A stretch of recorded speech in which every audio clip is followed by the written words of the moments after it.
Chapter 9. Twists of Fate. On Horatio's advice, the Queen met Ophelia, who behaved in a strange way. "He is dead and gone, lady. White as the mountain snow." Ophelia babbled. "They say the owl was a baker's daughter.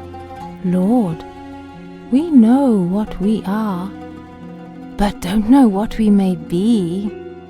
"This is the result of deep sorrow," exclaimed Claudius. "First, her father dead and secretly buried. Next, Hamlet gone, and the common people are whispering to each other." At that moment, Laertes, who had secretly returned from France, burst into the room, raging at Claudius and swearing revenge. Outside, a group of people shouted,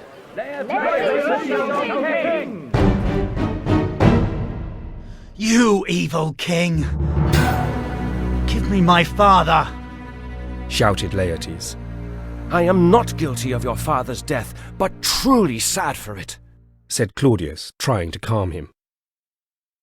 They were interrupted by a noise at the door as Ophelia re-entered and started babbling again. "Rose of May! Sweet Ophelia!" cried Laertes in despair. Just then, in another part of the castle, Horatio received a letter from Hamlet.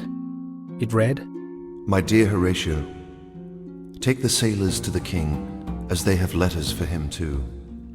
They will bring you where I am. Our ship was taken by pirates, but I managed to escape. Rosencrantz and Guildenstern are on their way to England. Of them I have much news to tell you. Hamlet." Horatio lost no time in acting as Hamlet had asked. Meanwhile, Claudius and Laertes were continuing their conversation in another room of the castle. "He who killed your noble father, Laertes, wanted my own life," said Claudius. "But the queen, his mother, and the people love him dearly," he explained.